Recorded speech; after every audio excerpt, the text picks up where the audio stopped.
Right across the country, charities, community campaigners, health experts, and academics do an incredible amount of work in raising the profile of the challenges created by air pollution, but also to co-design and co-produce solutions with our communities to tackle the inequalities caused by air pollution. One of those charities, one of the leading lights across the country, is Asthma and Lung UK. And today, me, Wasim Zafar, from the Clean Air Justice Network, I'm joined by a regional campaigner and a regional organiser from Asthma and Lung UK, Maddy Dawe. Maddy, how are you today? Yeah, very well, thank you, and happy to be here. You have a safe journey here today? Yes, yeah. A wet and rainy one, but it was safe. So, Maddy, just to quickly introduce yourself, you're a regional campaigns and policy officer at the Asthma and Lung UK's Clean Air team. Mm-hmm. You lead on the West Midlands Clean Air campaign, working with communities across the region to call on local leaders to take action to provide the clean air they deserve to breathe. And one of the your Asthma and Lung UK's charities' key priorities is to campaign for clean air for all, wherever you live or are born in the UK, calling for policies that tackle toxic air on a national and regional level. So it's a very interesting role you've got there, a brilliant charity. Yeah, it is.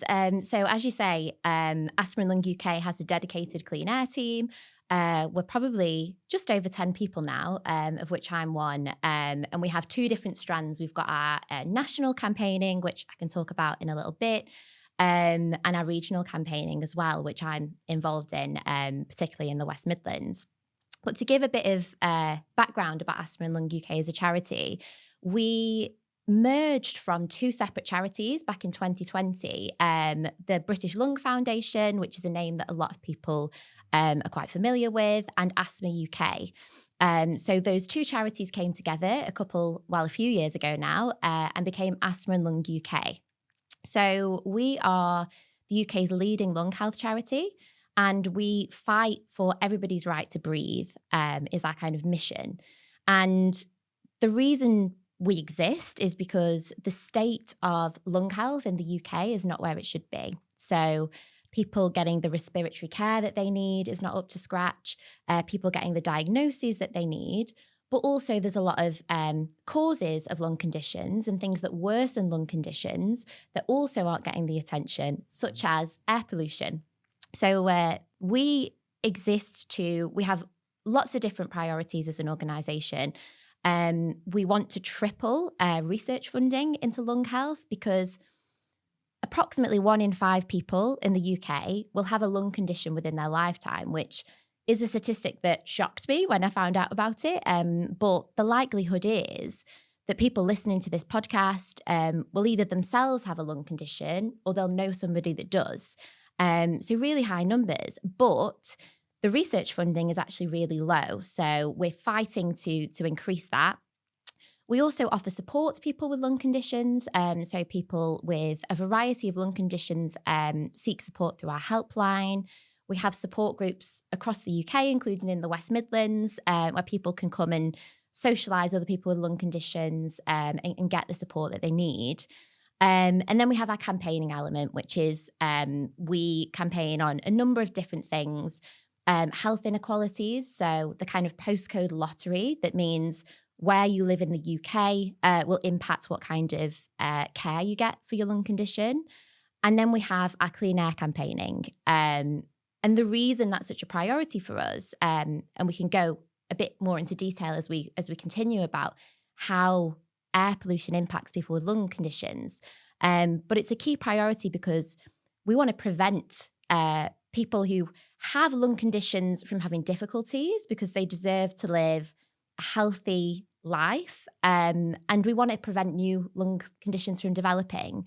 And air pollution is a trigger for people's symptoms. It can also contribute to new lung conditions. So that's why we're so passionate about it. So Asthma Lung UK is a national charity, but you've got regional arms in I think almost all regions of the UK, if I'm not mistaken. Key regions. So we have a national team, and the national team are focused on driving change in Westminster. So this is all national government policy that can help to clean the air that we breathe. So in terms of the national stuff, we're really passionate about improving access to cleaner modes of transport for people. We've seen clean air zones popping up across the country, which are really positive for cleaning the air.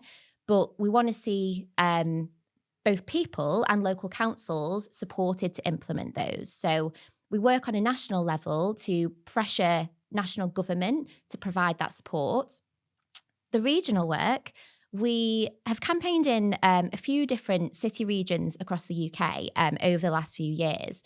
But at the moment, we've kind of narrowed our focus. So we work on the West Midlands as a key priority. And a lot of the focus of that is on Birmingham because the air pollution problem is quite big here, as you know yourself.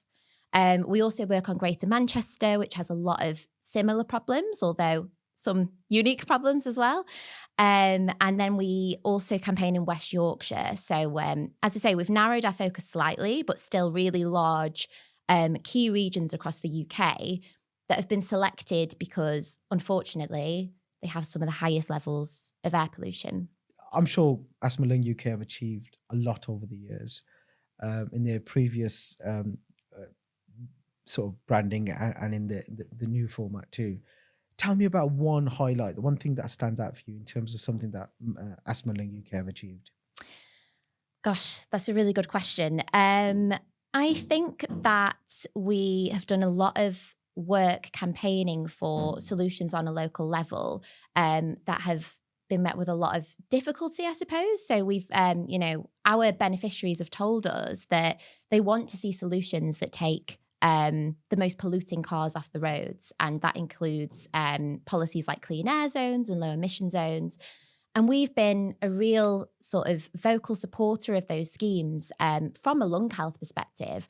I think that in the kind of national and local discussion around clean air zones, often the health side of things, which is a key motivation and reason behind these policies to protect people's health, often that argument is just completely lost. And what I've seen since working at Asthma Lung UK over the past year, I joined last February, is that we've really successfully sort of tried to reinsert that health argument into the debate. And that's generated national and local coverage. And it's really sort of helped, I think, decision makers as well to deliver these policies that are challenging, but providing that charities like us are showing that they are beneficial for people's health, and also that there's big sort of percentages of the population, for example, people with lung conditions, that do support these policies. I think that's been a key success of ours. Yeah, when the rather controversial but important expansion of the ultra low emission zone became such a national talking topic, I recall seeing Tim Dexter, who's your national campaigns lead, isn't he? Mm-hmm. Regularly on mainstream media talking about why beyond the politics of this, because it became a very polarized political debate about the expansion of the ULEZ, why the expansion of ULEZ was really important, particularly around tackling health inequalities. And I thought that was a really important role that Asthma Lung UK played around that. Moving the conversation on now to clean air. Before we talk about the work of Asthma Lung UK and clean air, what does clean air mean to you personally? What's your personal story and connection to this? That's a really good question. So I don't personally have a lung condition, but what I'm really motivated by and always have been is about health inequalities and social justice as well. And what's been a massive eye-opener for me is how much of a social justice issue clean air actually is. I think that what a lot of people don't realise is that, as with many problems in society, it's those who are worst off and most disadvantaged already, and also have the least access to a high standard of healthcare, that are most impacted by air pollution. And I think that throughout my career as a campaigner, I've campaigned on issues that I do see as kind of the major issues of injustice in society at the moment. And this really stood out to me as one of those. So, as I say, I don't have a lung condition personally. I have friends and family that do. And I know my partner, for example, I'm sure he won't mind saying he finds that because we live in the city centre of where we live, and the pollution does impact his asthma. And I just wasn't aware of that. So I think, yeah, bringing together like the social justice stuff and then seeing that quite close to home through people that I love, it really was a big eye opener. And that's why I see it as an issue that can't be ignored. And also, as we've already touched on, can't become overly political. It's really important what you said around social justice and air pollution, because we know that often those that are most impacted and most vulnerable to air pollution, like working class neighborhoods, the poorest in society, black and ethnic minority groups, are less likely to know about the challenges they face, less likely to be able to find the interventions to support addressing air pollution too. Is that something you're picking up right across society, or is this a Birmingham problem? Because I've seen it here definitely in Birmingham. Do you think this is a society problem? It's definitely not just a Birmingham problem. We do see this in regions across the UK that we've campaigned in. And one thing that I would also add is that not only are people who are most impacted often, as we say, don't have access to the support, the care, might not know about the issue, they're also least likely to contribute to the problem, which is a massive thing. Because if we talk about, and you know, there's lots of different causes of air pollution, but a leading cause of it in Birmingham, but also in the majority of the UK's towns and cities, is road traffic. But what we do know, and this applies to Birmingham, is that the lower sort of income communities, and as you mentioned as well, ethnic minority communities, are actually least likely to own a car. So whilst they, you know, walk about, catch the bus, catch the train, not contributing as much to the pollution levels, they're actually suffering the most because they also tend to live closer to main roads. That's something we know about lower income communities. So it just sort of further entrenches the inequalities that we already see. Let's focus a bit into Birmingham and the West Midlands. There's a lot to be excited about here in Birmingham and the West Midlands, but there's also a lot of challenges around health inequalities. We know that asthma admission rates amongst in certain areas are pretty high. We've had the introduction of the clean air zone. We've got the council implemented the clean air strategy. We've had the combined authority develop a regional framework.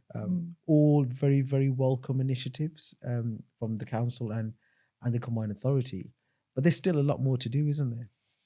Yes. So I would share your, you know, thoughts that a lot has been done, and I think it's really positive. And in some senses, Birmingham's really led the way on that, which is really great to see. But a problem that we have in Birmingham is that the levels of air pollution are just still so dangerously high. And to try and talk about, I know we keep talking about levels of air pollution, and to try and make a bit more sense about how high it is compared to something tangible, we have UK legal limits of how high or low, rather, air pollution should be. And Birmingham does exceed these at the moment. So that's concerning. But when we look at health, the World Health Organization, so an international organization that is concerned with protecting global health, is that concerned about air quality, that it's set guidelines and targets for governments to meet, so that people's health is protected and not put at risk from the air that they breathe.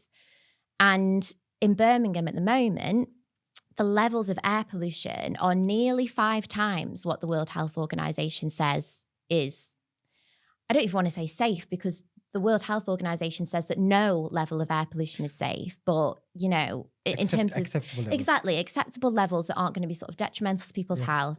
Birmingham on average is about 4.7 times that, but we know as well that there'll be hotspots across the city that are worse. So despite the introduction of a clean air zone D, which was the highest level of clean air zone Birmingham can introduce, air pollution in Birmingham is still 4.7 times higher than what the World Health Organization recommend. Correct. What I will say though is that the clean air zone has had an impact on the air quality in Birmingham. Yeah, I was So just trying to get into perspective. yeah, of Um, course, of course. So, you know, we've seen since the implementation of the clean air zone that air pollution is reducing. It's just, it's difficult. The levels are so high, and the problem with road traffic is so great in Birmingham and in the West Midlands more generally, that policies like the clean air zone are only going to be really effective if they're brought in amongst a range of other policies. And there's so many solutions that can help to tackle toxic air. But you're right. I think just the clean air zone, we're still at, really, really high air pollution levels. So what else needs to be done? We've had all this progress, which is really, really welcomed. But what we need to absolutely not do is sort of take the pressure off and think, rest on our laurels. yeah, rest on our laurels and think job done.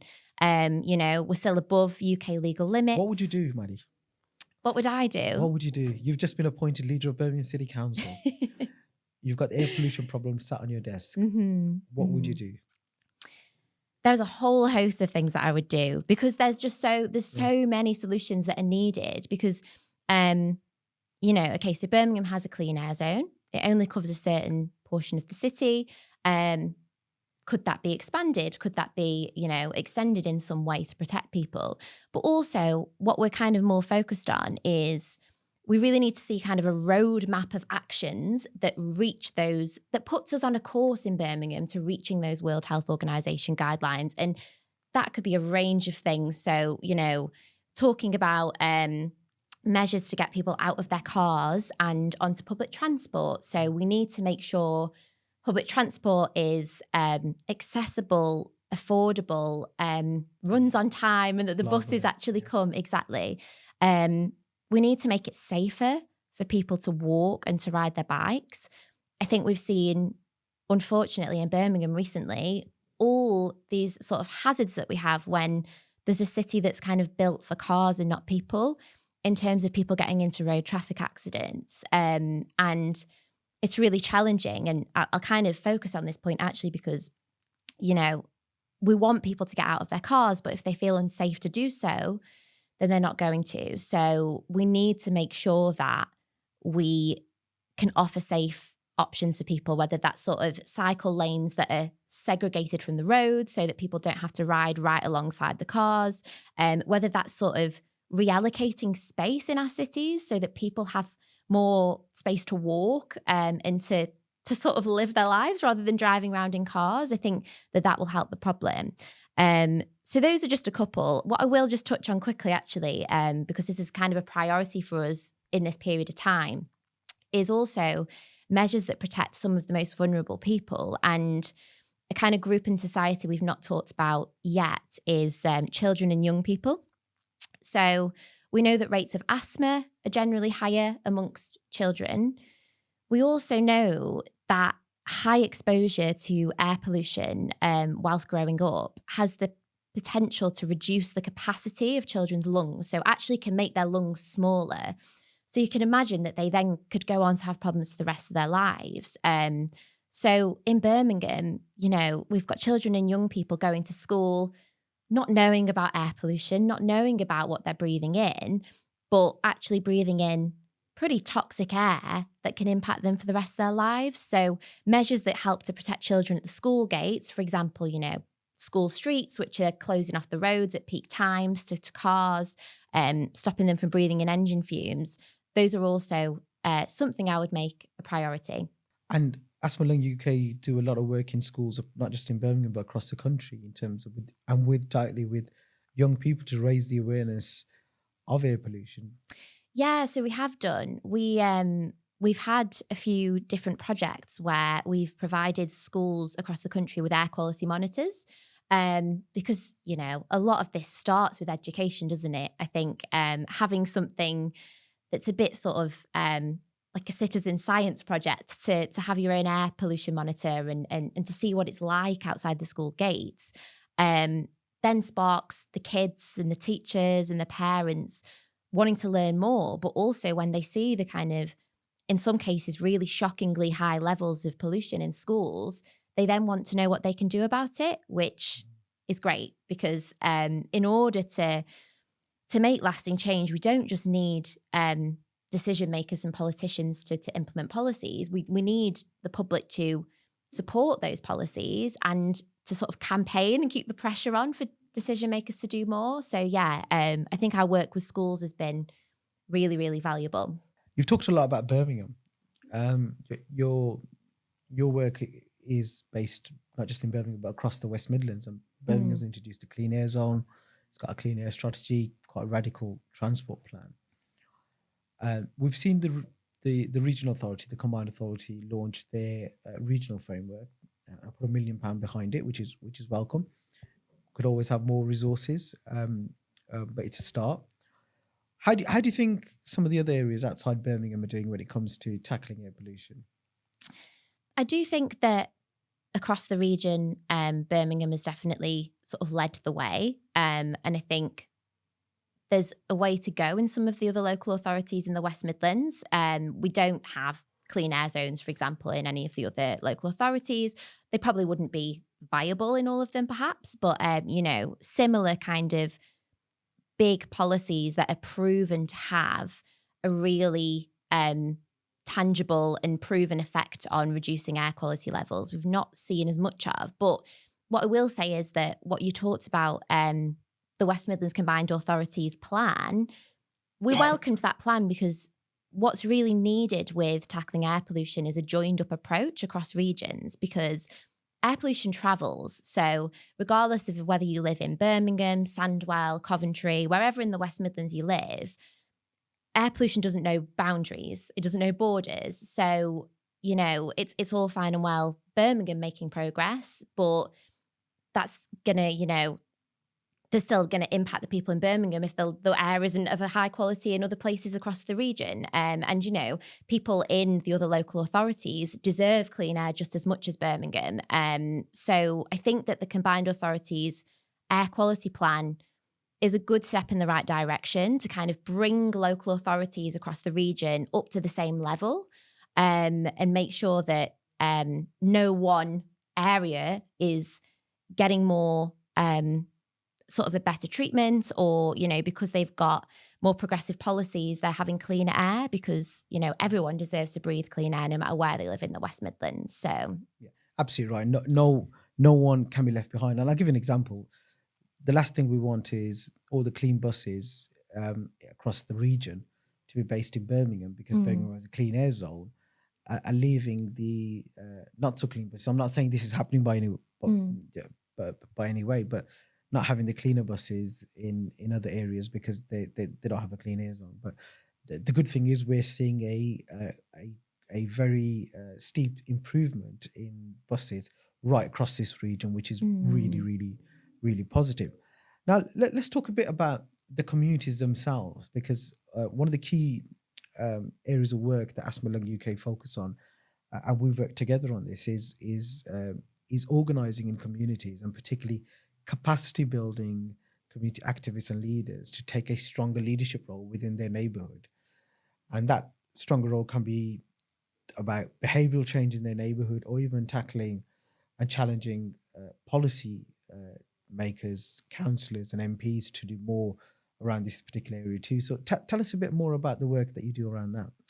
Yeah, so in terms of our project that we work on in Birmingham and the West Midlands, we, as you say, are really keen to make sure it's the communities themselves that are empowered to call for change. I think that there is a voice for a national charity like us, and sometimes that's useful. But really, in terms of driving local change, that needs to come from local people, and they need to feel involved in decisions that impact them. So we have worked with communities in Birmingham through events like one that we ran with yourself, Clean Air Justice Network, where we bring people together from across the community, and whether that's people who are already really engaged on clean air. So Birmingham particularly has got some really passionate clean air activists that do a fantastic job.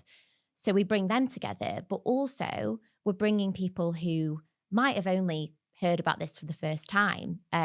maybe they have a lung condition, maybe they don't, but they're interested to learn more. And fundamentally, bringing those people to their decision makers.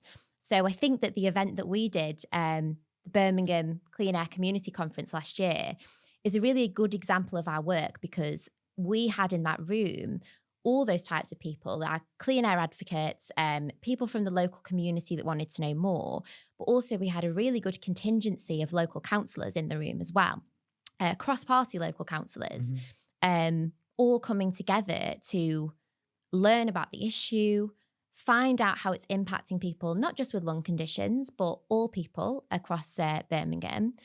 But then fundamentally to talk about, okay, what can the solutions be and how can we work together as a community to sort of campaign for those solutions, or if you're a decision maker, to deliver them. So that's the kind of thing we do. We also try and sort of upskill people to be able to lobby their politicians.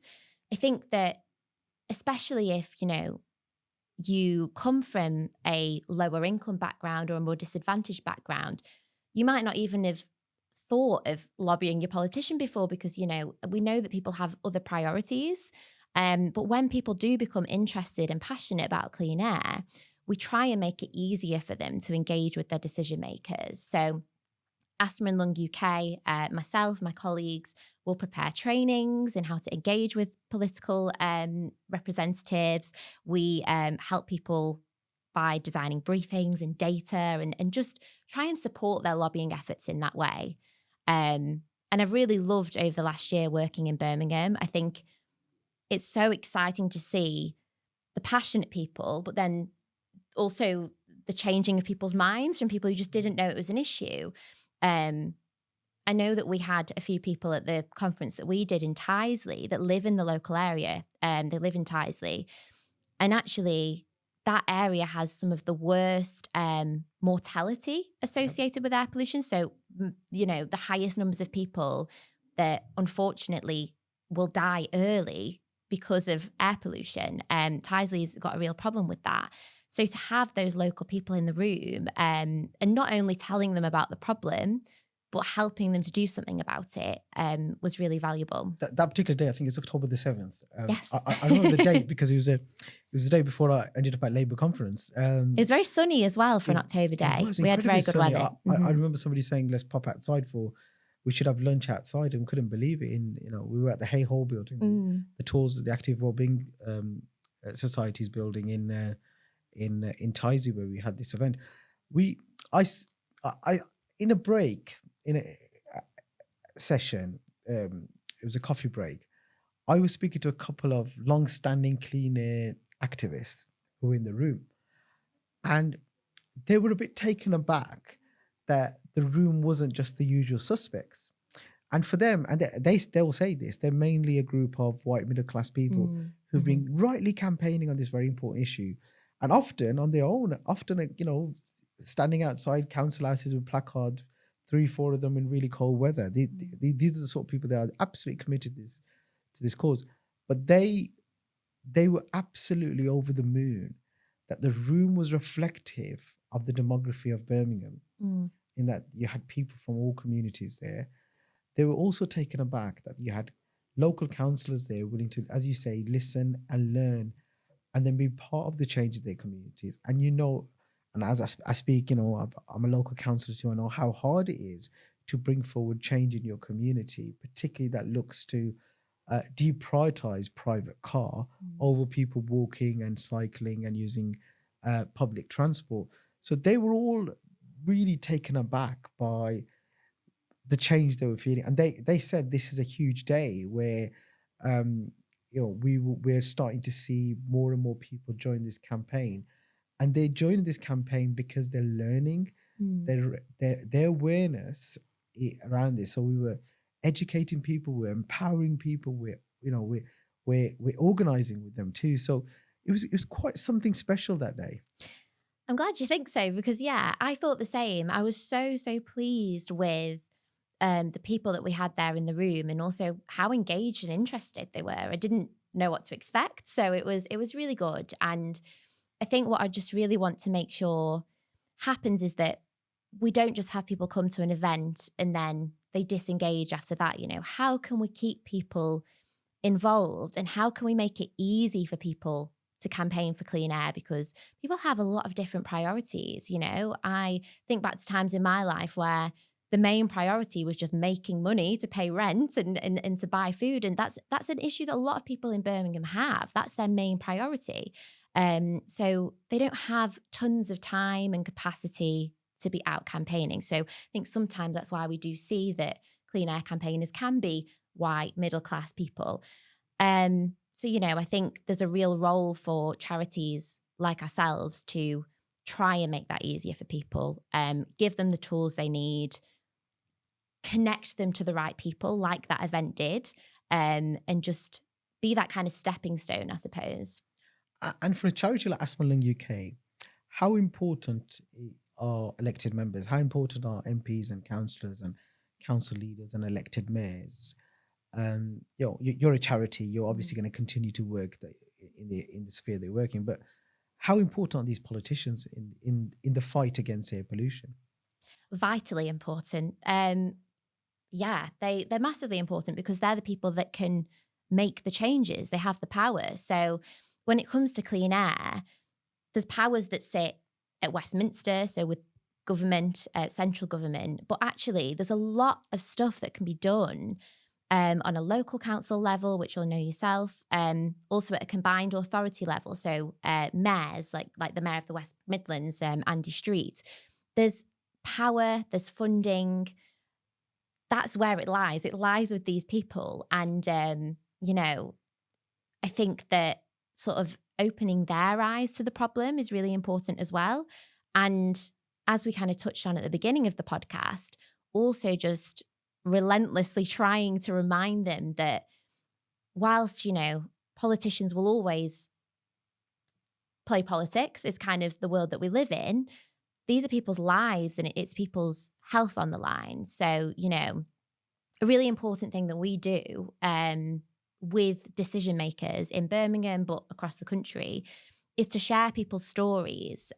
We've got some fantastic, we call them storytellers. They're just people that live in Birmingham with lung conditions that tell us how air pollution's impacting them.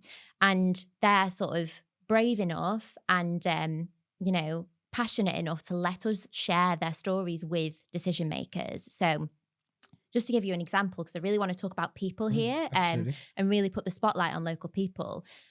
We have a storyteller in Birmingham called Nikki Lee, who lives with her daughter. Well, she's got several children, but her daughter, Naya, who's 13, has asthma.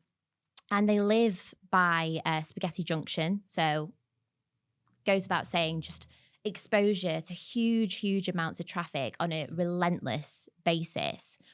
So Nikki Lee and Naya live by Spaghetti Junction. Naya has asthma. Before moving to that area, Naya didn't struggle with her asthma very much. But ever since moving near Spaghetti Junction, she finds herself becoming more breathless, having asthma attacks, several asthma attacks, which didn't used to be the case. And they both know it's to do with the traffic. Naya gets the bus to school. She's exposed to cars going past her. She notices that at these peak times, that's when her asthma will flare up.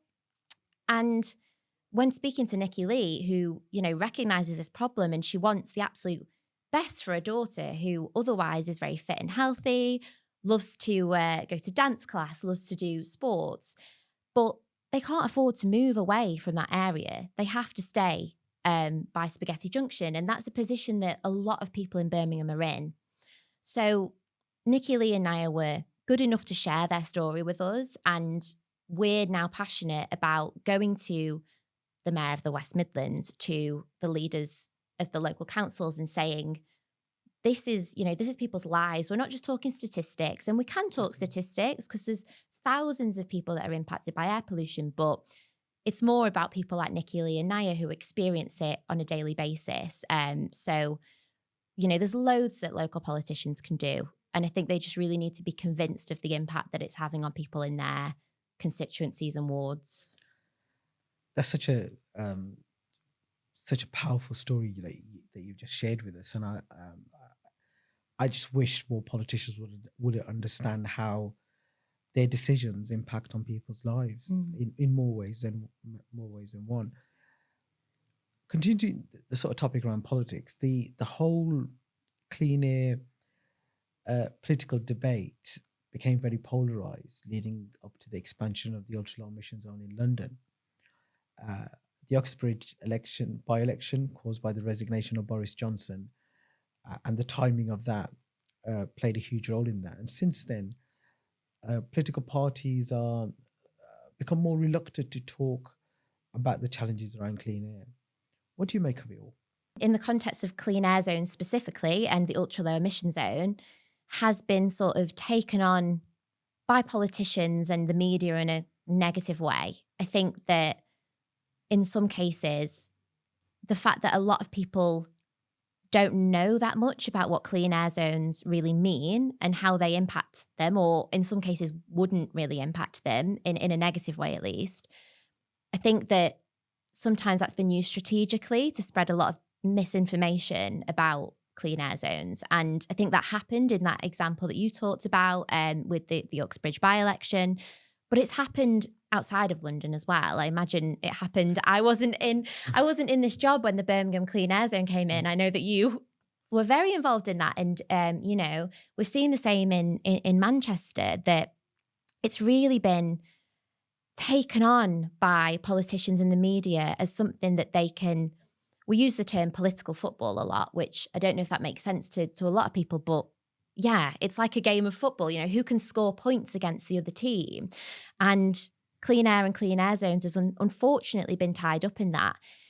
I think that it's definitely worth saying that, these policies impact people. They're designed to protect people's health. They're needed.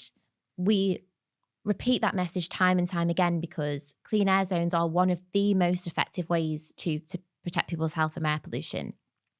But people need support to adjust to them. So, this is why we have things like scrappage schemes where people can trade in their more polluting car in exchange for public transport credits, or a bike, an electric bike, or a less polluting car.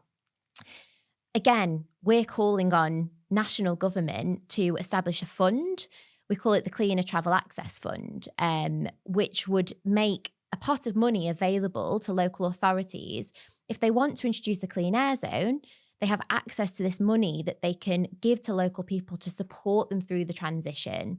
Because, some people need to use their cars. That's very viable. We're a lung health charity, and we know that some people rely on the use of their car and that they will need support to switch to a less polluting vehicle. So we know that is needed. We're calling on central government to do that.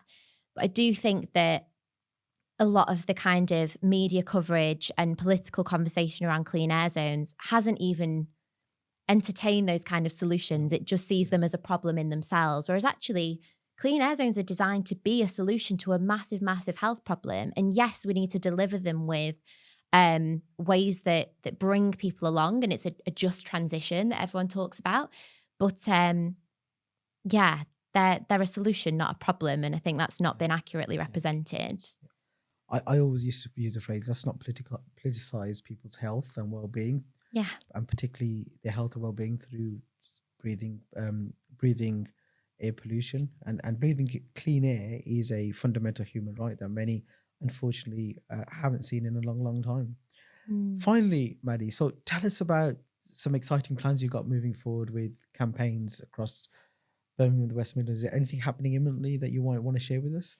Yeah, so for the next few months in the West Midlands, we're quite focused on the upcoming mayoral elections. So on the 2nd of May this year, people across the West Midlands will be going out, some of them to vote in local elections, but also to vote for who they want to be the mayor of the West Midlands come May. At the moment, the mayor is Andy Street, who's been in post since 2017. And there's various other candidates that have already emerged, and there'll be more in the run-up to May. I think Labour have announced Richard Parker. Yes. The Green Party have announced Siobhan Harper-Nunes. I know the Liberal Democrats haven't announced as yet, but I'm sure they will do, and there'll be other candidates too. Exactly. And what our key priority around the mayoral elections is to make sure that for whoever becomes the next mayor of the West Midlands, whether it's still Andy Street or someone else, makes clean air a priority, and that they know the issues it has, they know the impact on health inequalities, but primarily that they commit to actually taking action. So we're going to be campaigning in the run up to the mayoral elections, both ourselves, but also working with community partners, so other local groups and local activists, to call on the candidates to say, if I'm elected, this is my plan to tackle toxic air, because there needs to be a plan. We can't make it into a massively politicized issue. We need to get that health messaging across. So just to kind of touch on a few things that we're going to be calling on candidates to do. Yes, please. We know that we need to get Birmingham closer, well, the West Midlands rather, closer to the World Health Organization guidelines. It's still got a long, long way to go. But at the moment, what we're lacking is a roadmap that convinces us that if these certain actions are taken by X amount of years, we will be at those guidelines. So a priority for us is to say to candidates, if you're elected, can you produce a roadmap that shows us how we can, and it needs to be evidence-based, show us how we can get the air quality in the West Midlands down to safer levels by whether that's 2030, 2035, as urgently as possible. So that's one thing we're going to be calling for. The next thing we're going to be calling for is to make sure that the next mayor doesn't abandon the really positive work that's already happening. So obviously we've talked a bit about the West Midlands Combined Authorities Air Quality Plan. Had a lot of positive stuff in there. As you say, it's not got the most funding behind it, but the scope to kind of encourage more to be put behind it. But the plan contains some good actions. But what we really don't want is a new mayor to come in and to lose momentum, drop the plan, not to deliver what they've set out to deliver. So we're going to be calling on candidates to commit to following through with that plan in the time frame that was promised.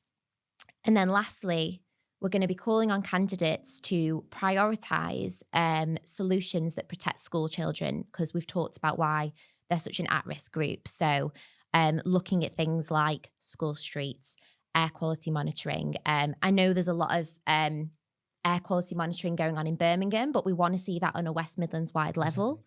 So we're hoping to work with some local schools and some young people and with Clean Air Justice Network to deliver some sort of event, potentially, all being well, where we can bring local children to their candidates to talk to them themselves. And, I don't think anyone says things more honestly than young children. So they can put questions to the candidates themselves and talk about why clean air matters to them.